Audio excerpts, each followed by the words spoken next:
Some years ago, I was fortunate enough to help out at a parish on weekends not too far from here.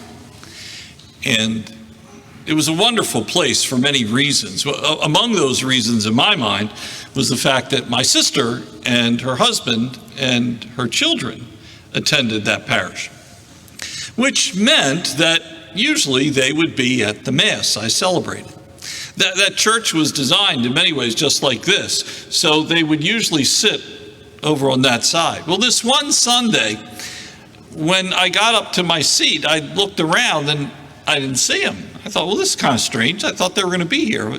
I kept looking, and sure enough, this time, instead of sitting over there, they sat in that section. Good enough. Well, as we get to the first reading and everyone sits down, I notice that my youngest niece and her brother are, might we say, a bit fidgety. So, being the dutiful uncle, I gave them the look. And I thought that would kind of like solve the situation. So the second reading goes on, and I look at the end of the second reading, and my niece is in the aisle.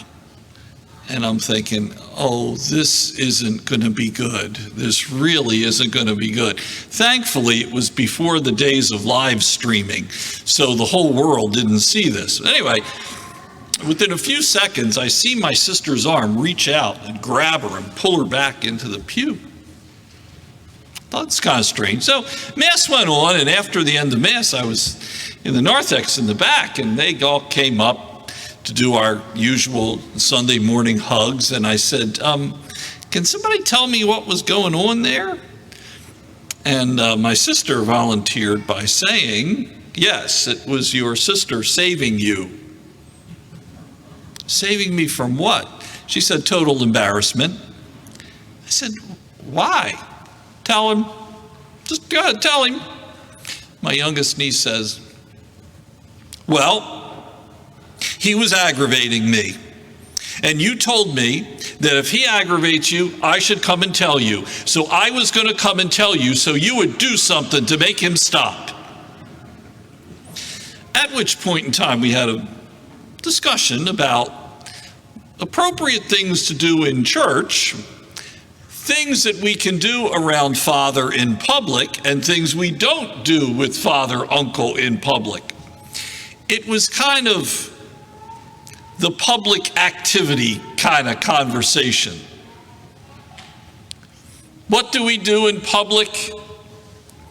What do we not do in public? What do we do that embarrasses other folk? What do we do that embarrasses ourselves? What do we do in public? We heard just a few moments ago about the baptism of Jesus. St. Luke tells us in a very short and truncated manner about this moment of significance in the life of John and in the life of Jesus. Significant for a couple of reasons. First of all, folks were believing that it was John who was the Messiah. John who was the one who was going to free them from this situation in which they found themselves. John says, no, it's not me. It's somebody else. What I can free you from are things that you've done in the past. Come, be baptized. John offers them a freedom, a liberation from what they've known in the past.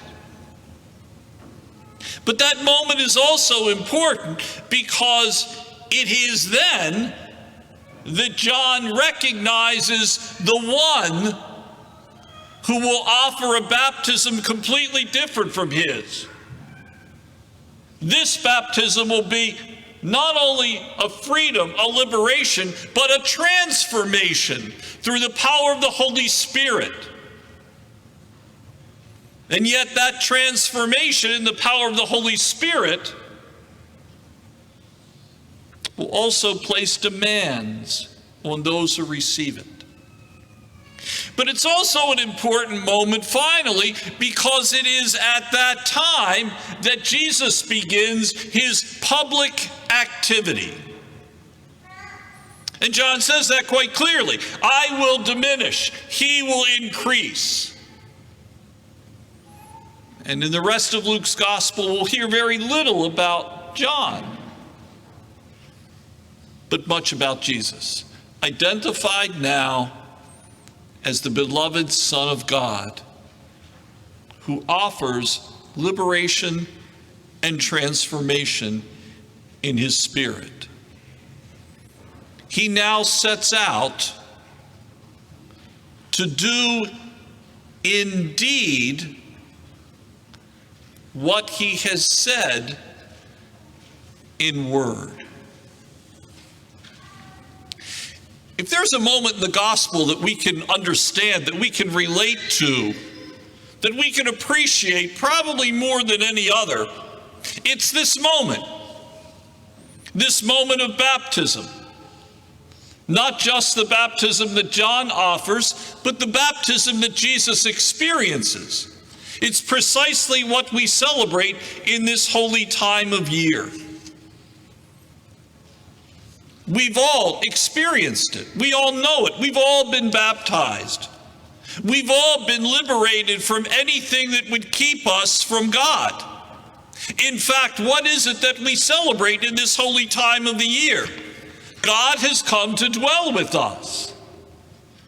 God has come to be part of us.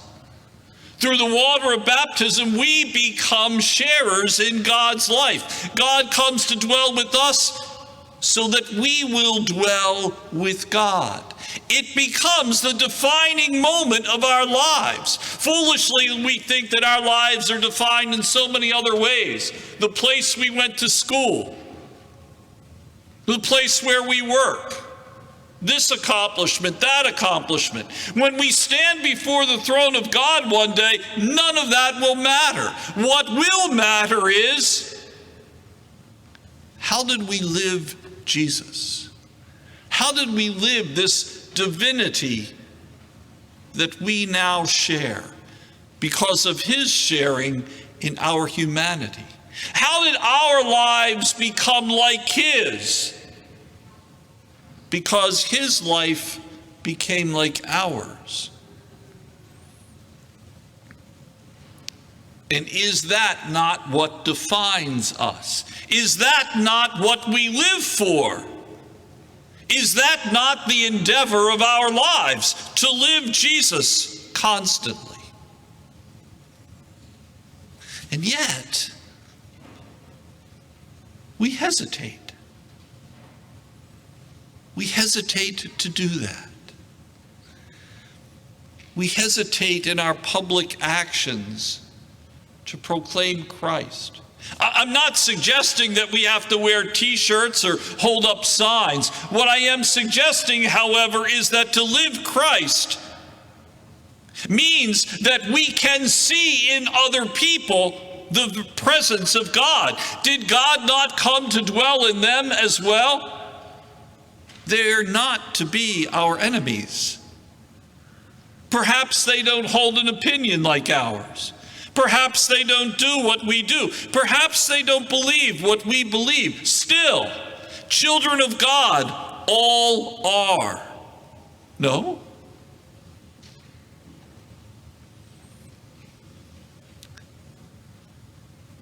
At times we hesitate to live with humility. We think it's important for us to constantly remind other people of how right we are, and consequently, how wrong others must be. We do it right. You don't. You should do it my way. Does not the grace of God come to all? Does not the Spirit of God fall upon us all? Is it important how something is done? Or is it important that we live Christ constantly? with humility and compassion and understanding.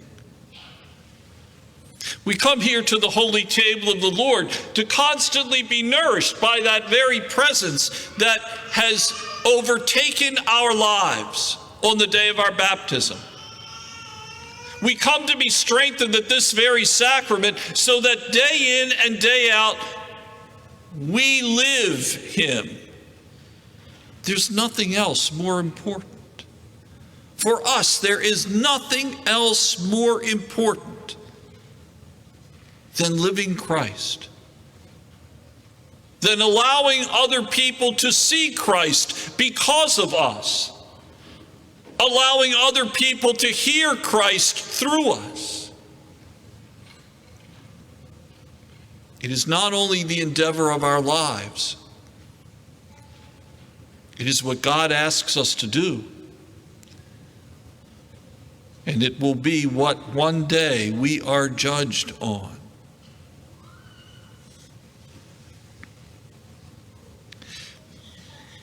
My niece was ready to stroll up the aisle and come up and talk to me and tell me about her brother who was aggravating her. Yeah, that would have been a moment, let me tell you.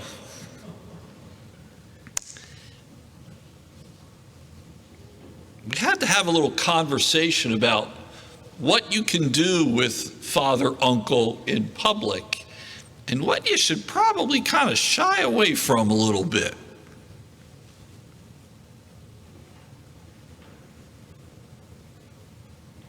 What we do in public. Through the water of baptism, Jesus, identified as the beloved Son of God, begins in public to show other people what God is. Understanding, compassionate, forgiving, healing. He shows folks what God is. We who have been baptized into Him, we who live Him, have the opportunity to do precisely the same thing, to show other people what God is, what God is like, to allow people to see Him and hear Him.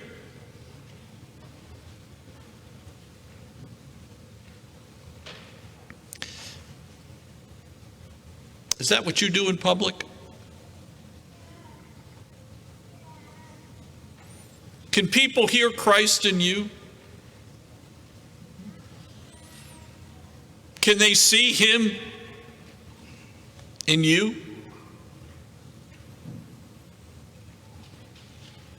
Do they know Him because of you?